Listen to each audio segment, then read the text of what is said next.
Hello बच्चों, Chanakya study point में आपका स्वागत है।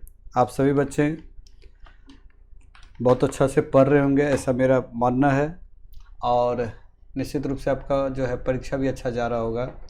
जैसा कि आप स्क्रीन पर देख पा रहे होंगे कि फर्स्ट टर्मिनल एग्जामिनेशन 2022-23 का जो है क्लास 9th का मैथमेटिक्स का क्वेश्चन आपके स्क्रीन पर है। जो परीक्षा हो चुका है, आपने परीक्षा दे दिया है, तो उन्हीं प्रश्न का जो आपने जवाब दे कर के आया है, आज आप मिला लें कि आपने कितना सही दिया है और कितना इसमें से आपसे गलत हो गया है। और सभी का मैं आपको उत्तर बता रहा हूँ। अगर फिर भी कोई प्रॉब्लम होगा तो आप टेलीग्राम या फिर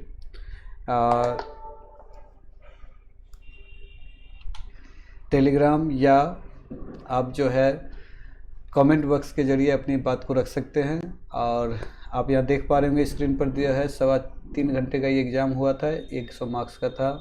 और आप लोगों को ये इंस्ट्रक्शन था कि परीक्षार्थी यथासंभव अपने शब्दों में ही उत्तर दें। दाहिने और हाशिए पर दिए गए हुए अंक को पूर्णांक निर्दिष्ट करते हैं। और यह प्रश्न पत्र 2 खंडों में है, खंड अ और ब। निश्चित रूप से अ में वस्तुनिष्ठ है, ऑब्जेक्टिव, जिसका सॉल्यूशन मैं आप लोगों को दूंगा। कुल 60 प्रश्न इसमें है, जिसमें से किसी 50 प्रश्नों का उत्तर आपको देना है। प्रत्येक के लिए आपको 1 नंबर मिलेगा और ये आपको OMR पर देना है, जो स्कूल आपको देगी। और तो आज हम लोग पहला प्रश्न की ओर बढ़ते हैं। जैसा कि सबसे पहला प्रश्न आप स्क्रीन पर देख पा रहे हो कि सबसे छोटी प्राकृत संख्या क्या है। तो प्राकृत संख्या, गिनती की संख्या को प्राकृत संख्या कहते हैं और ये शुरुआत होती है 1 से, तो सबसे छोटी प्राकृत संख्या 1 होगी। फिर 0.6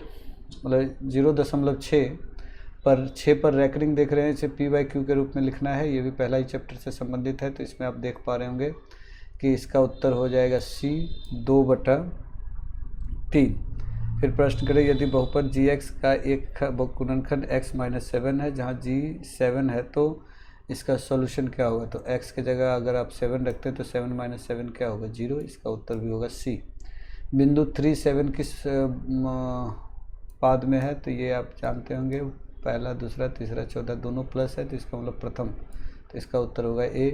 बिंदु 0 और -4 कहाँ स्थित है, तो ये आपको जो है 0 और -4 ये y अक्ष पर स्थित होगा। निम्नलिखित में कौन अपरिमेय संख्या है, तो इसका जिसका सॉल्यूशन हो जाएगा वो परिमेय होगा, वो परिमेय होगा, जिसका नहीं होगा अपरिमेय। तो जैसे इसका 4 है, इसका 11 है, इसका 12 है, इसका नहीं है, तो ये उत्तर हो जाएगा D। बहुपद px इतना का घात क्या है, जो अधिकतम घात होता है वही आंसर होता है। इसका अधिकतम घात आप देख रहे हैं 3 है, तो इसका उत्तर हो जाएगा 3।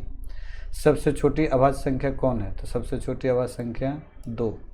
निम्नलिखित में कौन सम संख्याओं का रूप है जहां m एक प्राकृत संख्या है। इसमें से कौन सम संख्या का रूप है जहां पर m प्राकृत संख्या। प्राकृत संख्या का मतलब हो गया कि आप m का मान 1, 2, 3, 4 अनंत तक रख सकते हैं। तो अगर हम लोग यहाँ पर 1 रखते हैं तो 2 × 1 2 होगा, सम है। 2 रखते हैं तो 2 × 2 4, ये भी सम है।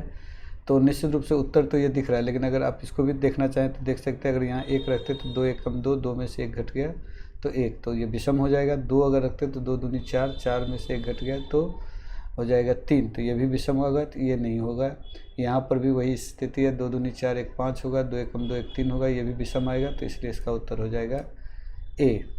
अगले प्रश्न की ओर बढ़ते हैं। x³ - x² x² कॉमन आ जाएगा, तो x - 1 x² कैंसिल, तो x - 1 इसका उत्तर होगा, उसका उत्तर हो जाएगा A।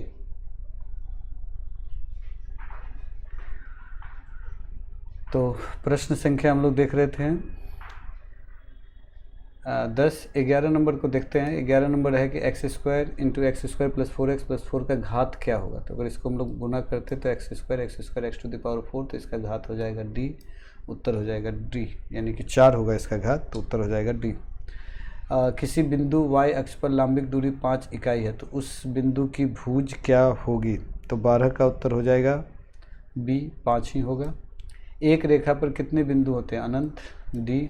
बिंदु -8 और 5 में कोटि है, तो ये कोटि इसमें से कौन होगा, कोटि और भुज। जो क्षैतिज रेखा होता है वो भुज होता है, और उदग्र रेखा को कहते हैं कोटि। तो इस तरह से अगर हम लोग देख रहे हैं 14 नंबर प्रश्न को, तो 14 का उत्तर होगा B, ये कोटि, ये हुआ 5, यानी ये होता है कोटि और ये होता है भुज। अगला प्रश्न की ओर बढ़ते हैं। 15 नंबर प्रश्न, एक त्रिभुज पी क्यू आर में कोण पी हो गया 50 डिग्री, कोण क्यू हो गया 80 डिग्री, तो कोण आर क्या होगा? तो त्रिभुज के तीनों कोणों का योग 180, तो पी और क्यू मिलकर के 130, तो 8 5 13, तो बच कितना जा रहा है 180 में से? तो 50, तो कुल मिलाकर के 15 का उत्तर क्या होगा? ए, यानी 50 डिग्री। 35/245 का सरलतम रूप क्या होगा? आप इसको अगर कटाते हैं तो इसका सरलतम रूप क्या होगा? तो आप देख पा रहे हैं 16 का, अगर इसको इससे जो है सरलतम रूप में लाया जाए तो इसका उत्तर होगा 7, यानी इसका उत्तर हो जाएगा सी 1/7। अग्रलिखित में कौन बहुपद है? 1/x + 2x² under root x x⁴ तो इसमें आप देख रहे हैं कि सब जो है बहुपद में ना ए होगा, चूँकि p/q में चर जो है q के फॉर्म में है, यहाँ पर रूट के अंदर नहीं होगा, ये भी रूट ही है, इसको पावर 1/2 के रूप में लिखा, तो इसका उत्तर हो जाएगा डी। √3 और √5 के बीच में एक अपरिमेय संख्या कौन होगा? तो 18 का उत्तर हो जाएगा ए।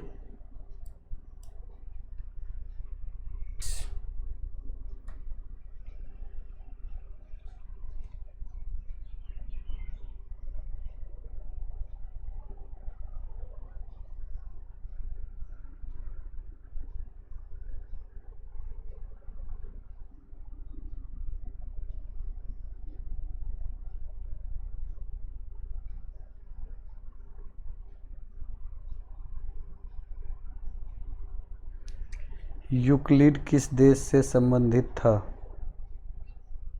According to Wikipedia, Euclid Greek गणितज्ञ थे जो ईसा से लगभग 325 वर्ष पूर्व हुए थे।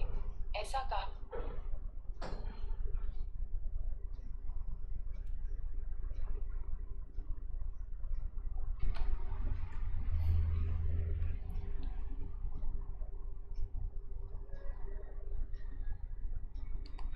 बहुपद √7 का घात क्या होगा?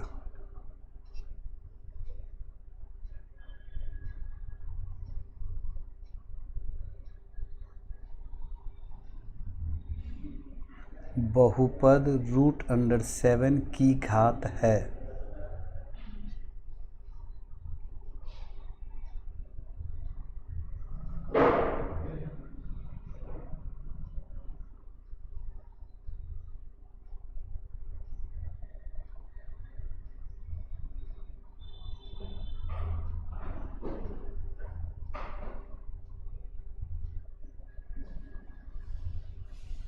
√7 According to Byju's, √7 equals 2.645.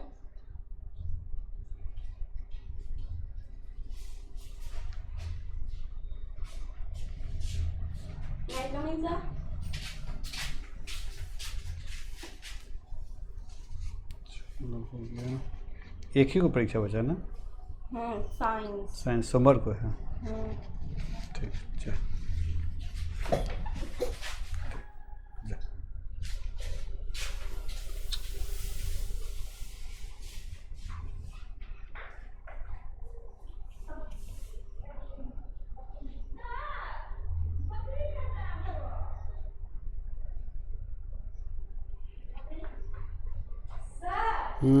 छोटू बकरी कहता है हमको। क्या रे छोटू?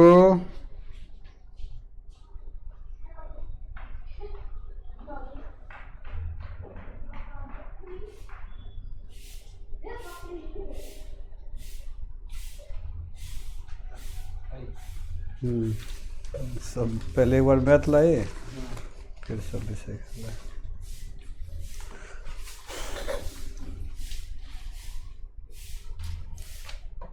√7 का घात क्या होगा?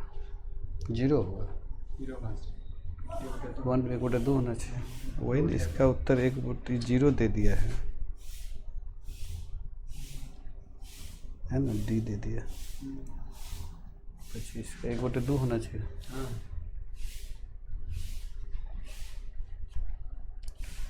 तो √7 का घात 1/2 होगा, चूँकि रूट अगर हट जाता है तो रूट के लिए पावर 1/2 आ जाता है। अगला प्रश्न देखते हैं। 4x² + 12x + 9 में x² का गुणांक क्या है? तो 4। उत्तर होगा ये। निम्नलिखित में कौन परिमेय संख्या है? तो परिमेय संख्या इसमें हो जाएगा, तो इसका परिमेय संख्या होगा 0, क्योंकि ये सभी अपरिमेय संख्या है। 0 भी परिमेय संख्या के रूप में कहलाएगा, 0/1 p/q के रूप में लिख सकते हैं, इसलिए इसका उत्तर होगा ए। 28 यदि किसी त्रिभुज का आधार BC 12 सेंटीमीटर, ऊंचाई AB 8 सेंटीमीटर, तो त्रिभुज ABC का क्षेत्रफल क्या होगा? तो इसका अगर आधा कर देते तो 6, 8 × 6 = 48, यानी इसका उत्तर हो जाएगा बी। मूल बिंदु का नियामक क्या होगा? 0, 0, तो हो जाएगा उत्तर डी। 30 नंबर प्रश्न, शून्य बहुपद का शून्यक क्या होगा? तो 30 का उत्तर हो जाएगा डी, इसका शून्यक हो जाएगा अपरिभाषित। पंचभुज में भुजाओं की संख्या कितनी होगी? तो 31 का उत्तर हो जाएगा बी 5। घन में कितने फलक होते हैं? तो 6। 8 का मिलान चिन्ह क्या होगा? तो 8 का मिलान चिन्ह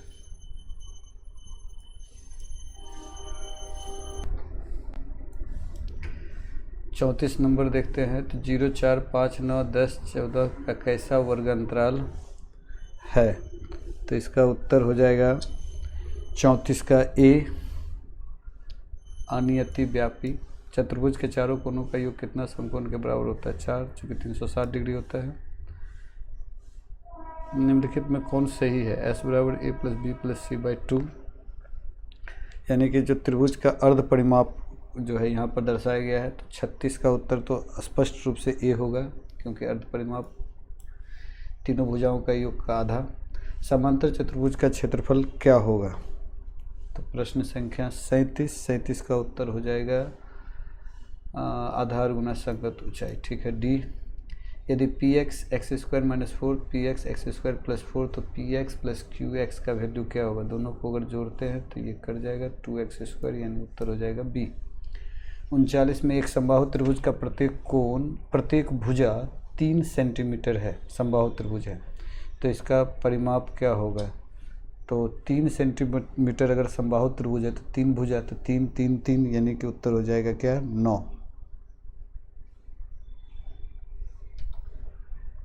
उत्तर हो जाएगा 9।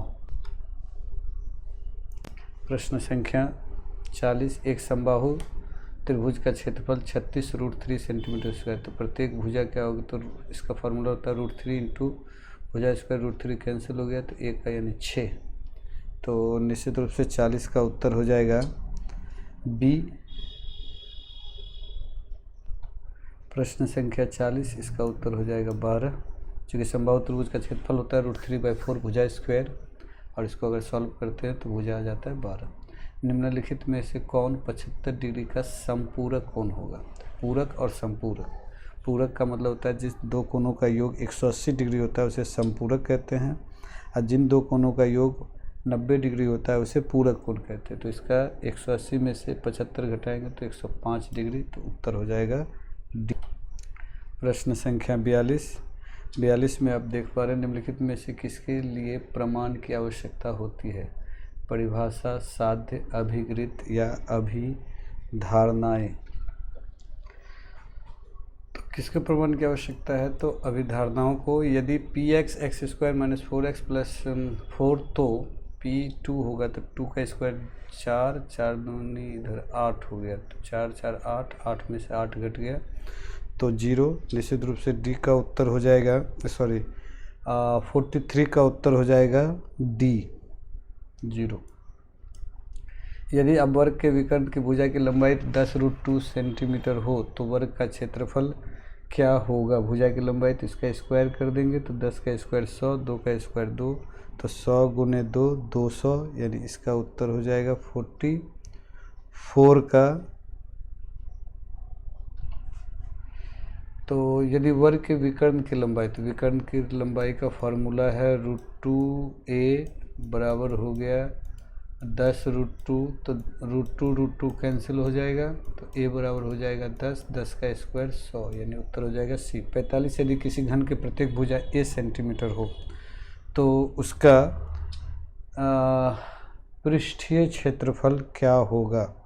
तो 45 का उत्तर हो जाएगा 6a² b नंबर। उसके बाद निम्नलिखित में कौन त्रिपदी है? तो एक पद, दो पद, 1 2 3 पद, 1 2 3 4 पद। तो निश्चित रूप से इसका उत्तर हो जाएगा सी।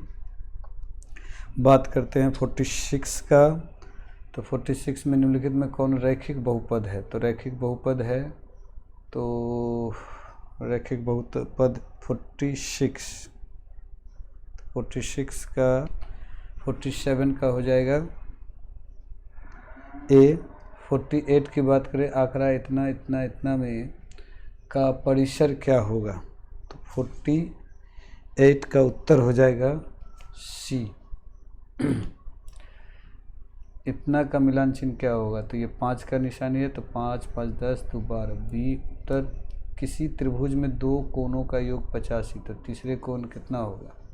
तो 180 में से 85 घटा देंगे तो बच जाएगा 95, यानी इसका उत्तर हो जाएगा 50 का बी। त्रिभुज के तीनों कोणों का योग 180 होता है, तो उस हिसाब से